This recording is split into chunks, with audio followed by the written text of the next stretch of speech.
Salamat sa mga suporta at tiwala sa inyong patuloy na pagpanood at sa inyong patuloy na suporta. Sabihin ko ulit sa inyo, marami pong salamat ulit. Ito yung gawa natin ng gagawin ko reaksyon ngayon ito kay dating Pangulong Duterte na inabot yata ng kamalasan tong ano niya, yung request niya na hindi isali yung dalawang judges ba na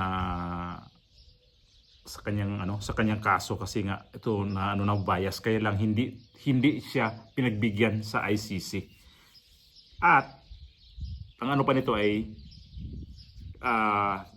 ginank yung kanyang petition na ayaw mahirap kasi magsalita kasi masakit kasi 2 days ago itong balita na to na alam niyo naman ako, late ako mag-reaction nga kasi sa may mga may mga may trabaho tayo. So ito yung ngayon lang ako nag-react ito sa kanyang tungkol dito sa kanyang petition na nga ayaw i-grant dito sa ICC kasi hindi daw bias yung dalawang judges na yun. Ito, dalawang video na panoorin ito natin ngayon kasi itong hindi siya pinagbigyan na i-disqualified yung dalawang judges at itong isa naman ay mula sa kanyang interview sa kanyang dating asawa si Ma'am Elizabeth Zimmerman na naghatid din to ng information na sobrang payat ni dating Pangulong Duterte na sinabi na nga na balat na lang at saka buto ang makikita natin sa kanya. Ito ang unahin natin yung sa balita ng bilyonaryo. Na desisyon ng ICC. Wait lang No bias. Yan ang malinaw na desisyon ng ICC sa disqualification plea ni FPRRD laban sa dalawa nitong hukom. Narito ang agenda report ni Joash Malimban. Ibinasura na ng International Criminal Court ang hiling ni former President Rodrigo Duterte na i-disqualify ang dalawa sa 3 pre-trial judges sa pagdinig ng isa sa kanilang defense arguments.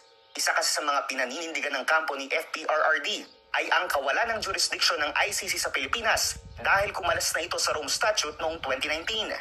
Sa application na isinumite ng kampo ni Duterte, hindi raw dapat isama sina Judge Alapini Ganso at Judge Flores sa pagdinig ng depensang ito dahil meron umano agad silang firm opinion hinggil dito kahit wala pang nagaganap na opisyal na pagdinig.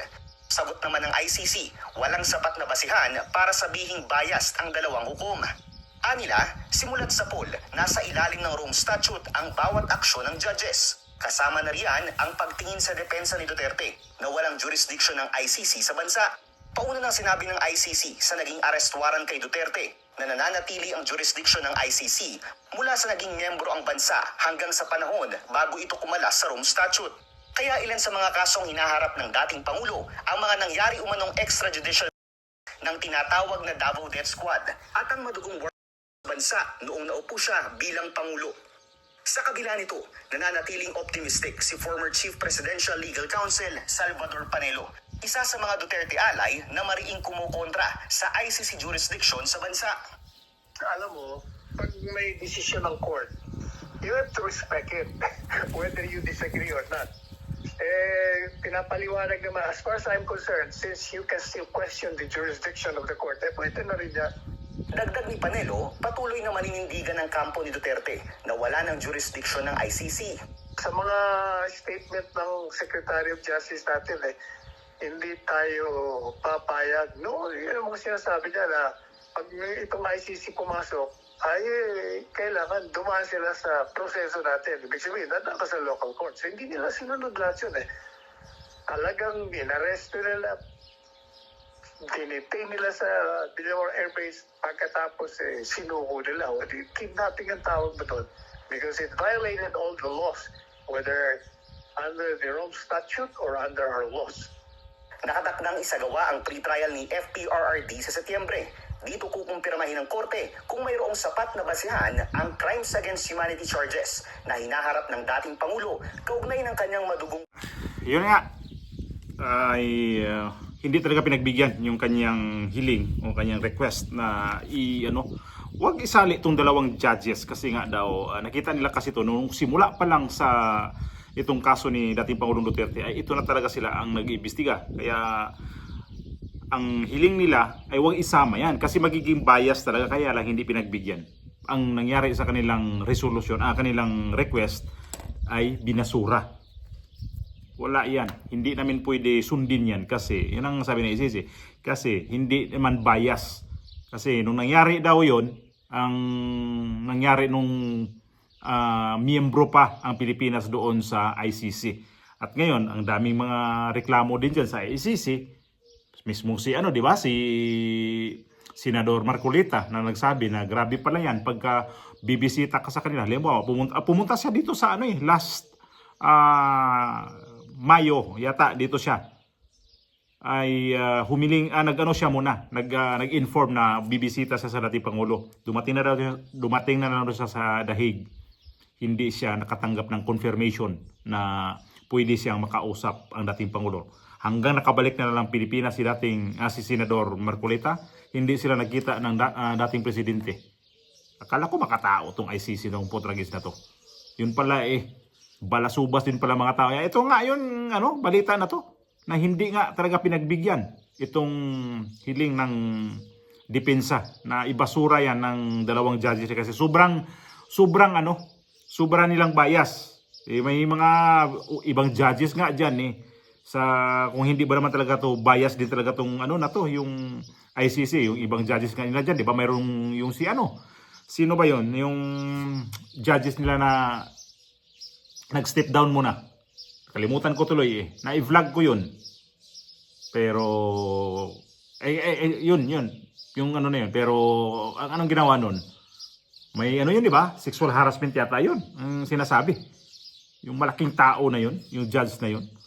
Tapos pagka umasta sila dito sa kay dating Pangulong Duterte, talagang pinagdiinan talaga na hindi namin pwede. Sana may kaya to, magkaroon kaya to ng tawag niyan, apila. May kung mag-aapila tong depensa, itong sila ni Attorney Kaufman. So ang nangyari nito mukhang masaya masaya dito si Conte kasi yan ang ayaw niyang mangyari na kailangan talaga. Ang sabi niya, hindi pwede na mag-i-request nila yon na ibasura yung dalawang judges na yon. So, nanaig siya doon. Mga hayupak na itong mga miyembro ni Lucifer. Ay naku naman. Tapos ito pa yung isang video na nakakaawa talaga ang dating Pangulo kasi ito si dating asawa niya. Maganda naman ang relasyon nila kasi ito sila, hiwalay ito. Nandito pa rin sa The Hague at siya ang nagbabantay ngayon. Bale, siya ang pumupunta-punta dito sa kulungan at in-interview nga to siya dito sa pero hindi to media ang nag-interview sa kanya. Isang vlogger din to. Itong si Alvin. Tinanong siya kung kumusta ang dating Pangulo pero alam nyo ang sagot niya. Ayan, okay naman siya. Kaya lang hindi kumakain kasi nga hinahanap talaga yung pagkain talaga na gusto ng dating Pangulong Duterte. Ay panoorin mo natin yung video para mapanood ninyo. I have seen him. Good afternoon, Ma'am Elizabeth. Yes. Welcome to the 30th Street. How are you today, Ma'am? I'm fine. I'm happy that I have seen him. And he's okay, but he's so thin, skin and bones. Hindi tulad sa picture na ito.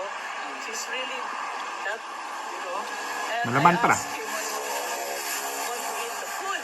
Sabi niya, ayaw na food. Ayaw na, and pabalik-balik daw. Hindi ba siya nilulutuan ng mga Filipino food? No, whatever lang. Ay hindi naman talaga yan hindi naman talaga yan kasi nasa kulungan Logic lang naman talaga intindihin natin na yung gusto talaga ni dating Pangulong Duterte na yung mga pagkain is Filipino food, hindi talaga po pwede. Unang-una ay dito sa ibang bansa, bihira ka naman. Ewan ko lang sa Netherlands kung mayroon mabilhan mo lahat ng gusto mo doon na mga halimbawa sa mga supermarket na mabilhan mo talaga na yung gusto mo talagang kainin, kagaya ng isda na dapat ipaksiw mo kasi inuunan daw hinahanap talaga nito makabili ka ba ng tulingan dito o kaya sa bagay may mga isda naman dito na pwedeng gawing inununan yung bukod sa tulingan. Dito kasi makabili ka naman ng dilis, pwede naman gawing paksiw din yan. Dito bumibili kami ng dilis ha. At itong madalas kong binibili namin ito, kaya ang mahal eh. Ang tawag na kasi dito salmonites, yung kulay pula na isda. Kaya lang mahal. Kaya lang, pag gusto mo talagang gawin siyang paksiw, magawa mo. Kaya lang, sa ingredients kagaya sa atin, di mo talaga makuha yon kasi sa atin pwede mo lagyan ng mga pangpaasim doon na yung dahon sa saging, pangpabango ba? Dahon sa mangga. May mga ganun, di ba? Tapos lagyan mo ng iba. Masarap talaga. Ako pa naman nagsugusto sa paksiw. Yung gusto ko talaga sa paksiw na yung mga isang linggo na paksiw. Yung iniinit, yun ang gusto ko. Kaya ito yung nangyari kay dating Pangulong Duterte. Nagiging balat at buto na lang ang kanyang katawan ngayon kasi sa pagkain din na iba talaga. Hinahanap pa daw nito minsan munggo. Dito may munggo naman, kaya lang iba pa rin pag dito ka magluto ng munggo kasi sa atin naman nandun yung tuyo na ano ba to, dilis din. Ano pang inahalo natin diyan? Dito saan mo mahagil? Ewan ko lang sa ibang sa ibang bansa kung mayroon talagang mga ganyan na mga tuyo na nadilis. Niyog naman dito sa bansa namin kung saan kami dito sa Spain, mayroon namang binibinta. Kaya lang ang kinakayod mo na, maano siya Parang tawag sa amin yan para ng lumang-luma na talaga siya. Yung tawag sa amin hagad na. Wala din pag ipiga mo, wala na masyadong katas. Tapos medyo pasa na talaga. Yung expired na talaga siya, napaka niyog. Kaya iba pa rin talaga yung lasa pag doon tayo sa Pilipinas. Ito may sa Pilipinas kasi pwede mahaluan ng mga malunggay. Dito wala. Depende nga sa bansa. Depende rin kung saan grocery na mabili. Dito kasi makabili sa mga ganyang pagkain na gusto ni dating Pangulong Duterte sa mga dito sa lugar namin, sa mga Chinese. Nagtitinda ng mga ganyan na mga ASEAN na pagkain. Yan yun. So ito yung nakakalungkot na balita. Nakakaawa ang presidente kasi ito pa ay pati gamot niya ay mukhang napabayaan na din. Whatever lang.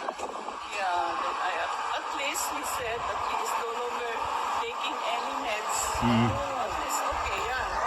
It's okay. Parang feeling ko Wala na siyang mga wala na siyang mga gamot na iniinom, pero ang sabi nito ni Ma'am Elizabeth ay okay yan. Para sa akin kung kailangan talagang maintenance mo yun, so kailangan mo talagang inumin yun. Kaya siguro ito nangangangayat ng husto kasi sa gamot din niya, sa isa pa sa pagkain at sa isa pa stress ka sa loob. Yan ang matindi talaga pag na-stress ka sa loob. Nandyan ka lang nandito ka lang sa paligid mo. Buti ko makalabas-labas ka talaga na makakita, maglakad-lakad ka. Siya na lang mag-isa dyan. Sino mag-alala? Alam mo naman pagka medyo 80 years old ka na ano na talaga alagain ka na rin yan lakad tayo, medyo pag ganyang edad na, moody na rin yan. So talaga napabayaan yan sa dyan. it's okay. Parang feeling ko he's healthy but as an old man, yeah. Tulad nahina na maglakad. Tingnan mo, kakawa. But how is he with the weather, ma'am, lately? Kasi sobrang init ng weather lately. I told him, sabi ko, malamig. Sabi ko, may init naman. Sabi ko, malamig pa rin para sa akin. Sabi ko, kasi matanda ka na. Pero mag-exercise Kawawa. naman si Gusto na niya mag-sleep. Gusto na niya mag-TV. Yan, after daw the TV, sleep na naman daw siya. Yun lang. Yun lang ang routine niya. At saka nagbabasa naman siya ng libro, ma'am. Yeah. Nabasa din. Pero not so much. Gusto niya yung TV. Tapos he was asking about how is Davao, ganon. Okay pa daw si Basti sa kanyang kwan because he's the mas acting mayor, diba? So, sabi ko, okay naman. There's no problem. Sabi ko, when your grandson is also the vice mayor, sabi ko, then the other one is the congressman, the second district. And he also asked me, did the hug pull down? One. Sabi ko, yes. Most of them are from Hong Kong. Sabi ko gano'n. Yun, that's it. Puro tanong na lang. Message si PRRD para sa mga kababayan natin. Yes. He said, you go home. You go home. Thank you for your support. Ako rin, nagpapasalamat din sa inyo for your support. I am here also for my support. Sabi niya, mahal ang pasahe. Umuwi ka na. Sabi ko, we will be here for as long as we are needed here. Sabi ko ganun sa kanila. And, yeah, sabi niya, you go home and thank you for your support. Yun ang sabi niya. Tapos, yun lang. Sabi niya, I am okay. Sabi niya, to tell them I am okay. Ma'am, pwede pakisabi kay PRRD na hanggang sa dulo nandito yung mga Filipino for Health. Kahit umulan, mag-snow, bumagyo, Yes, hindi I know. talaga kami aalis. You are so amazing. Yan talaga masabi ko sa inyo. You are so amazing. Nung O di ba yung tama yung sinabi niya ni Ma'am Elizabeth na grabe, amazing kayo, nakakaiba kayo, nakakahanga, napahanga talaga. Kahit sino siguro yung ganitong klase mga tao. Yung mga tao na yan na nag-interview sa kanya, since day one nga yan, nandyan na yan. Hindi pa nga dumating si Pangulong Duterte sa Dahig, nalaman nila na dadalhin na si Pangulong Duterte dito sa Dahig. Kasi nakikita naman, monitor naman. Naunahan nila. Inabangan na nila yan sa labas ng sa kulungan. Nag-abang ng mga Pilipino doon. At kaming hindi makapunta ng Dahig kasi medyo malayo rin kami dito. Saan kami saan kayo nanood? Live kami sa sa mga TV station dito kasi naka-live yun eh. Ma-cable man yan, ma-local channel man yan, naka-live yun. Ganon ka kilala si dating Pangulong Duterte kapag nung dinala siya dito. So imagine natin na 80 years old siya. 80 anyos tapos imagine natin yan. Yan ang nga sinasabi niya. TV na lang tapos kunting basa, tulog. Yung ganyan, mga routine ng may mga edad na. May mga matanda na.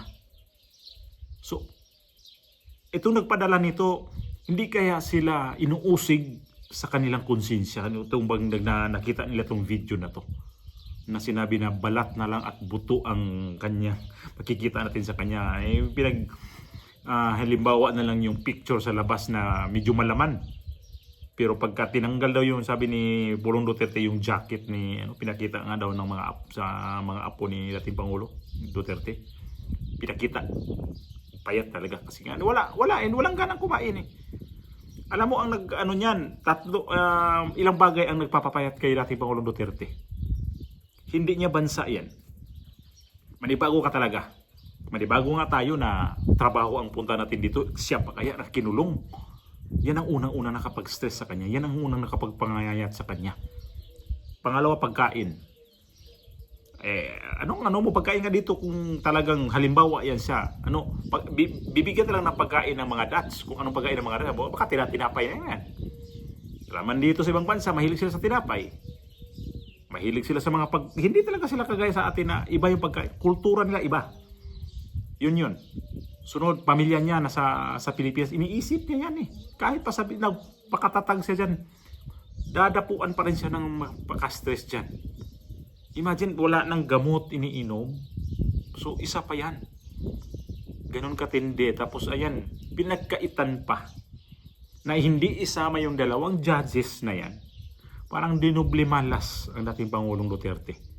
Magkaano lang to ha, itong isang video yung sinabi na binasura yung na yon, yung request na yon 2 days ago. Tapos itong kahapon to, ito isa yung asawa niya nagsabi na balat buto na lang yung katawan ni dating Pangulong Duterte. Ang lupit no. Pagdasal natin na sana mayroon pa tong may file pa nila to ng may pa to sila na papayagan talaga. O kaya yung kanyang internal, yung house arrest na lang, yung pag-asa natin dito. Kasi 80 anyos, ang hirap. Ang hirap talaga. Imagine nila natin yung mga nakikita natin dyan na 80 years old tapos andyan. Bahay nga nila mismo yun pero ayaw na nga nilang maglakad-lakad sa labas. Ito pa kaya sa ibang bansa. Iba ang klima. Isa pa yan. Dito sa Europe ngayon, ang init. Pagkatapos ito, lalamigin na naman itong pagkatapos ilang buwan na lang din. Papasok ulit ang taglamig. Kaya dito, ang temperatura, mabuang ka sa temperatura dito sa ibang bansa. Kasi bakbakan ka ng init, bakbakan ka ng sobrang lamig, bakbakan ka pa na mag-yelo kung sobra talagang lamig. So si Pangulong Duterte hindi sanay sa mga ganyang klima. Kasi alam naman sa atin, napaka-alingiing. Grabe. So dasal tayo mga kaibigan para sa ating dating Pangulo na sana'y lalakas ang katawan at ang hinahangad natin naman ay hindi lang para sa kanya, para sa ating lahat. Para sa mga Pilipino na nakakaintindi sa sitwasyon ngayon na mukhang hindi talaga naintindihan sa mga nakikita natin kung sino man yan dyan sa mga nakapaligid dito sa kabilang side naman. Grabe, ang kapal ng mga mukha ninyo, ginawa ninyo dito sa matandang dating Pangulong Duterte na dapat ito, nag-enjoy na lang to sa bahay nila na panood-nood ng TV. Ayun ko ba, pagpolitika nga naman talaga, grabe.